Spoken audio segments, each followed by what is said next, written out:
Dear students, good morning. आज हम cost accounting में एक नया टॉपिक शुरू करने जा रहे हैं जिसका नाम है ओवरहेड डिस्ट्रीब्यूशन। डियर स्टूडेंट्स, आपने जो पहला टॉपिक पढ़ा था मटेरियल कंट्रोल, मैंने आपको कॉस्ट के पार्ट उसमें बताए थे। क्लासिफिकेशन ऑफ कॉस्ट बताया था आपको। एलिमेंट्स ऑफ कॉस्ट मैंने आपको मेरे फर्स्ट लेक्चर में कॉस्ट अकाउंटेंसी में पढ़ाया था। तो हमने पढ़ा था कॉस्ट क्या है, अर्थात किसी वस्तु को बनाने में लगने वाली सामग्री, श्रम व व्यय सामूहिक रूप से किसी वस्तु की कॉस्ट कहलाते हैं। और एलिमेंट्स ऑफ कॉस्ट में आपने कॉस्ट को क्लासिफाइड किया था मटेरियल के रूप में, लेबर के रूप में एंड एक्सपेंसेस के रूप में। फिर हमने उसको रिक्लासिफाइड किया था direct material, indirect material, direct wages, indirect wages and direct expenses, indirect expenses. तो डियर स्टूडेंट्स, हमने जो indirect material, indirect expenses, indirect labour जो पढ़ा था, उनको मैंने आपको मेरे फर्स्ट लेक्चर में बताया था कि दैट इज़ ओवरहेड्स, अर्थात वो हमारे लिए ओवरहेड हैं, ऊपरी व्यय। तो आज हम इस लेक्चर में ओवरहेड्स के बारे में कंप्लीट जानकारी आपको बताना चाहते हैं। तो टॉपिक का नाम है overhead distribution, classification of overheads हमें आज पढ़ना है। एक कंपनी में बहुत से विभाग होते हैं। मान लीजिए मैं आपसे कहूँ कि हमारी एक मैन्युफैक्चरिंग कंपनी है, वो सीलिंग फैन भी बनाती है, वो ट्यूब लाइट्स भी बनाती है, वो कूलर्स भी बनाती है। तो 3 डिपार्टमेंट हैं।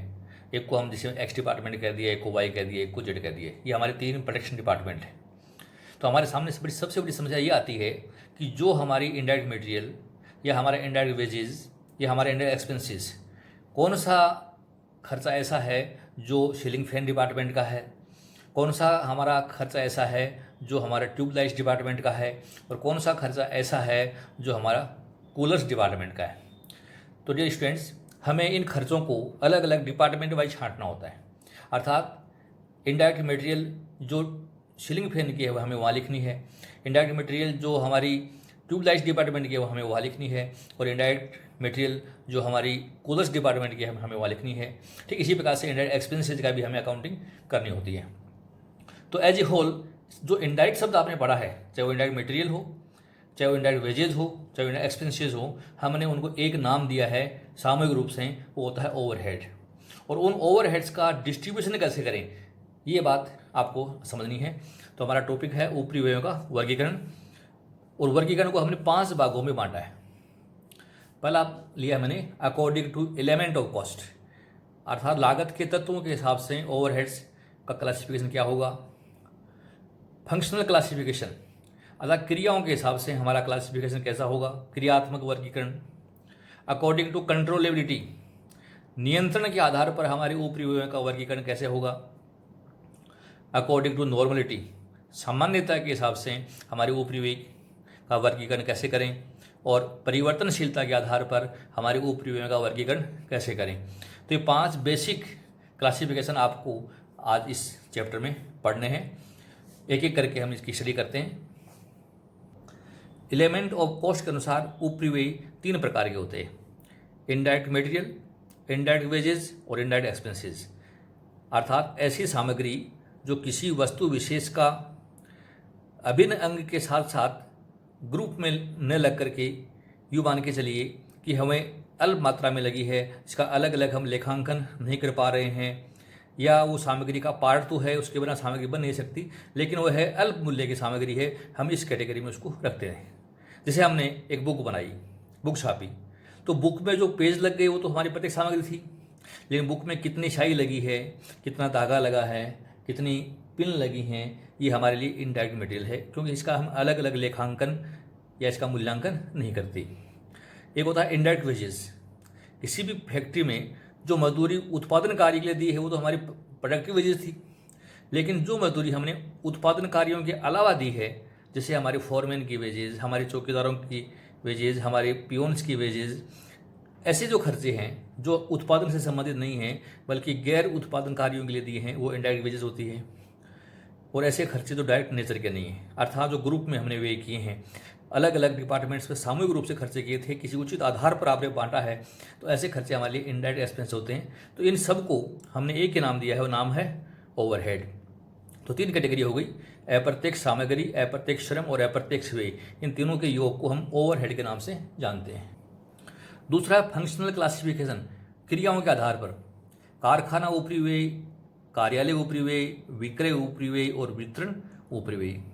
ऐसे ओवरहेड जो किसी कंपनी के फैक्ट्री से संबंधित हैं, हम उनको फैक्ट्री ओवरहेड में शामिल करते हैं। जैसे इनडायरेक्ट मटेरियल है, इनडायरेक्ट वेजेस हमारी हो सकती है, फैक्ट्री रेंट हो सकती है, फैक्ट्री रेट्स हो सकती हैं, फैक्ट्री की लाइटिंग हो सकती है, फैक्ट्री इंश्योरेंस हो सकती है, पावर एंड फ्यूल जो फैक्ट्री में वे होता है, फैक्ट्री में जो प्लांट्स हैं उनकी डिप्रिशिएशन है, उनकी रिपेयर्स हो सकती है, मेंटेनेंस ऑफ प्लांट हो सकता है, फैक्ट्री मैनेजर की सैलरी हो सकती है। ये ऐसे खर्चे हैं जो फैक्ट्री ओवरहेड में हम शामिल करते हैं। दूसरा है एडमिनिस्ट्रेटिव ओवरहेड, हम इनको ऑफिस ओवरहेड भी कहते हैं, कि किसी कंपनी में जो कार्यालय होता है उस कार्यालय में होने वाले सभी भी इस कैटेगरी में आते हैं। जैसे ऑफिस की रेंट, ऑफिस रेट्स, ऑफिस में काम करने वाले कर्मचारियों की salaries, directors fees, office lighting, office में होने वाले establishment expenses, auditors fees, legal charges, bank charges, general office expenses etcetera, वो हम इस हेड में दिखा सकते हैं। एक होता है सेलिंग ओवरहेड, किसी भी कंपनी में विक्रय से संबंधित जो भी खर्चे हैं, बिक्री बढ़ाने के लिए जो खर्चे हमने किए हैं वो इस हेड में हम दिखाते हैं, सेलिंग ओवरहेड। एक होता है डिस्ट्रीब्यूशन ओवरहेड, बेचे गए माल को ग्राहकों तक पहुंचाने के लिए जो खर्चे हमने किए हैं वो डिस्ट्रीब्यूशन ओवरहेड अर्थात वितरण ऊपरी व्यय। इन दोनों को हम एक साथ भी ले सकते हैं, सेलिंग एंड डिस्ट्रीब्यूशन ओवरहेड, विक्रय व वितरण ऊपरी व्यय। बिक्री बढ़ाने के लिए खर्चे, बेचे गए माल को ग्राहकों तक पहुंचाने के खर्चे, आफ्टर सेल सर्विस, ये सब इनमें शामिल होती हैं। जैसे शोरूम के खर्चे, salesman salaries, salesman commission, travelling expenses, advertisement, market research expenses, catalogues expenses, cost of free samples, after sale service, warehouse expenses, warehouse insurance, packing charges, depreciation of godown या delivery vans expenses, ये सब इस head में आते हैं। तो ये हमारा फंक्शनल क्लासिफिकेशन कहलाता है। थर्ड है अकॉर्डिंग टू कंट्रोलेबिलिटी, नियंत्रण के आधार पर नियंत्रणीय ऊपरी व्यय और अनियंत्रणीय ऊपरी व्यय। तो नियंत्रणीय ऊपरी व्यय वो व्यय होते हैं जिनके बारे में व्यवसाय के प्रशासन का विचार है कि उनमें वह कमी कर सकता है। तो ऐसे खर्चों के संबंध में उन उपायों की खोज की जाती है जिनसे इन खर्चों में कमी की जा सके और इन उपायों पर हम अमल कर सके। तो जिन खर्चों को हम नियंत्रित कर सकते हैं, कम कर सकते हैं, वो हमारे लिए कंट्रोलेबल एक्सपेंसेस कहलाते हैं। ऐसे ओवरहेड जो हमारे कंपनी के नियंत्रण में नहीं है, अर्थात वो होंगे, हम उनकी राशि कम करने में समर्थ नहीं हैं, हम उनको अनियंत्रणीय ऊपरी व्यय के नाम से जानते हैं। नेक्स्ट प्रकार है हमारा अकॉर्डिंग टू नॉर्मलिटी, सामान्यता के आधार पर सामान्य ऊपरी व्यय और असामान्य ऊपरी व्यय। उत्पादन प्रक्रिया में सामान्य रूप से जो अप्रत्यक्ष व्यय या जो हानियां होती हैं उन्हें हम सामान्य ऊपरी व्यय के नाम से जानते हैं, किंतु असामान्य परिस्थितियां उत्पन्न होने पर जो अप्रत्यक्ष व्यय या हानि होती है उसे हम असामान्य ऊपरी व्यय के नाम से जानते हैं। सामान्य ऊपरी व्यय की राशि को भी लागत मूल्य में जोड़ा जाता है तथा असामान्य ऊपरी व्यय यदि हो गई हैं तो हम इसको कॉस्ट में नहीं जोड़ते बल्कि costing profit and loss account में हम इनको ट्रांसफर कर देते हैं। 5वां प्रकार है अकॉर्डिंग टू वेरिएबिलिटी, परिवर्तनशीलता के आधार पर ऊपरी व्यय। हमने इसकी 3 कैटेगरी की हैं, fixed overhead, variable overhead and semi variable overhead. अर्थात ऐसे ऊपरी व्यय जो उत्पादन के घटने पर घटते नहीं हैं और उत्पादन के बढ़ने पर बढ़ते नहीं हैं, अर्थात उत्पादन के प्रत्येक स्तर पर ये स्थिर रहते हैं, इनमें किसी प्रकार का परिवर्तन नहीं होता, हम इनको फिक्स्ड ओवरहेड के नाम से जानते हैं। जैसे भवन का किराया, भवन का ह्रास, भवन पर लगने वाली संपत्तियों का कर, भवन का संपत्ति बीमा या संपत्तियों का संपत्ति बीमा, प्रबंधकों का वेतन, ये ऐसे ओवरहेड हैं जो एक समय विशेष में फिक्स रहते हैं, इनमें किसी प्रकार का परिवर्तन नहीं होता, तो हम इनको फिक्स ओवरहेड कैटेगरी में रखते हैं। दूसरा है वेरिएबल ओवरहेड, जिनको हमने परिवर्तनशील ऊपरी व्यय नाम दिया है।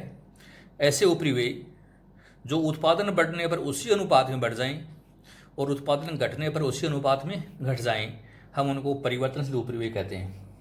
अर्थात परिवर्तनशील ऊपरी व्यय से आज से ऐसे खर्चों से है जो उत्पादन की गति के साथ साथ परिवर्तित होते रहते हैं, जैसे पावर, यात्रा पर किए गए खर्चे अर्थात यातायात व्यय, पानी व गैस के खर्चे, प्लांट की मरम्मत। ये कुछ ऐसे खर्चे हैं जो वेरिएबल नेचर के होते हैं, जो हमने जो है किलोमीटर बेसिस पे कोई खर्चे किए हैं या हम जो है प्रोडक्शन की यूनिट्स बेसिस पे कोई खर्चा किया है, तो ये सब वेरिएबल ओवरहेड नेचर में आते हैं। फिर आता है सेमी वेरिएबल ओवरहेड। ऐसे ओवरहेड जो उत्पादन के बढ़ने पर बढ़ते तो हैं लेकिन अनुपात से कम बढ़ते हैं, और उत्पादन घटने पर घटते हैं लेकिन अनुपात से कम घटते हैं, हम उनको सेमी वेरिएबल ओवरहेड कहते हैं, अर्थात अर्ध परिवर्तनशील ऊपरी व्यय। तो डियर स्टूडेंट्स, अर्ध परिवर्तनशील ऊपरी व्यय यदि हमें रखे हैं तो कॉस्टिंग में हम इनका अकाउंटिंग करते समय इसके दो पार्ट करेंगे। इसका वह भाग जो स्थिर प्रकृति का है वो हम यहाँ लिखेंगे, और जो इसका भाग परिवर्तनशील प्रकृति का है वो हम यहाँ लिखेंगे। तो ये काम कैसे करें, इसके लिए एक फॉर्मूला है जो आपको समझना है। अर्थात अर्ध परिवर्तनशील ऊपरी व्ययों का पृथक्कीकरण कैसे करें, segregation of semi variable overhead. इसका फॉर्मूला है variable overhead per unit equal to change in overhead cost divided by change in production units. अर्थात हमारे ऊपरी व्यय जो दिखा रखी हमने सेमी वेरिएबल ओवरहेड, उनमें क्या चेंज आया एक अवधि विशेष में, वो डिफरेंस निकालना है, और उस अवधि विशेष में उत्पादन इकाइयों में क्या परिवर्तन आया तो उसका भाग दे दीजिए आप। जो अब जो संख्या आएगी वो वेरिएबल ओवरहेड पर यूनिट कहलाएंगे, और उसके पश्चात हम सेमी वेरिएबल में जो परिवर्तनशील हिस्सा है वो अलग छांट लेंगे, और जो स्थायी हिस्सा है वो हम अलग छांट सकते हैं। तो इसको कैसे छांटें एक एग्जाम्पल से मैं आपको समझाना चाहता हूँ। हमने एग्जाम्पल लिया है मंथ जुलाई और अगस्त। प्रोडक्शन यूनिट जुलाई में 1000 इकाइयाँ बनाई कंपनी ने, अगस्त में 1200 इकाई बनाई। ओवरहेड कॉस्ट हमारे जुलाई में लगे 6000 रुपये और अगस्त में लगे 6800 रुपये। तो विद्यार्थी को हमें समझना है कि हमारा उत्पादन 1000 से 1200 इकाई हो गया, अर्थात उत्पादन में 1.2 गुना वृद्धि हुई। तो ओवरहेड भी अगर 1.2 गुना बढ़ जाते अर्थात 7200 रुपये हो जाते तो ये परिवर्तनशील ओवरहेड होते। तो इस प्रेजेंट प्रॉब्लम में ये परिवर्तनशील नहीं है। 1000 इकाइयों पर 6000 हैं और 1200 इकाइयों पर भी अगर ये 6000 रुपये रहते तो ये स्थायी प्रकृति के होते, तो ये स्थायी भी नहीं है। तो मैंने जो क्वेश्चन लिखा है ये ओवरहेड हमारे न तो स्थायी है और न ही हमारे ओवरहेड परिवर्तनशील है। तो फिर ये कौन से हैं, तो हम कहेंगे ये जो ओवरहेड हैं ये हमारे सेमी वेरिएबल नेचर के हैं। तो हम इनको कैसे बांटें, ये एक सूत्र मैंने आपको बताया, उससे हल करना है। चेंज इन ओवरहेड, हमारा फॉर्मूला है change in overhead cost divide by change in production units. तो स्टूडेंट्स हमारा ओवरहेड में चेंज 6000 से बढ़कर 6800 हो गया, तो change in overhead ₹800, change in production units 200। तो हमने भाग दिया तो यह ₹4 पर यूनिट।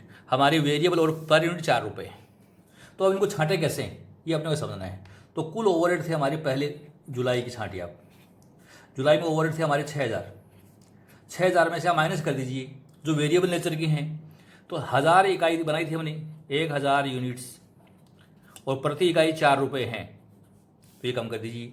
तो 6000 में से हमने वेरिएबल ओवरहेड घटा दिए 4000, तो बच गए कितने 2000। It is fixed overhead. आप अगस्त में भी चेक कर सकते हैं। अगस्त में हमारे ओवरहेड थे 6800 रुपये। अगस्त में हमने इकाई बनाई 1200, प्रति इकाई वेरिएबल की रेट है 4 रुपया, तो 48 रुपये घटा दीजिए आप, तो बच गए कितने 2000। तो ये फिक्स्ड है। अब आप देख सकते हैं स्टूडेंट्स कि हमने ये जो घटाया है ये वेरिएबल ओवरहेड है, और ये जो बच गया वो हमारा फिक्स ओवरहेड है।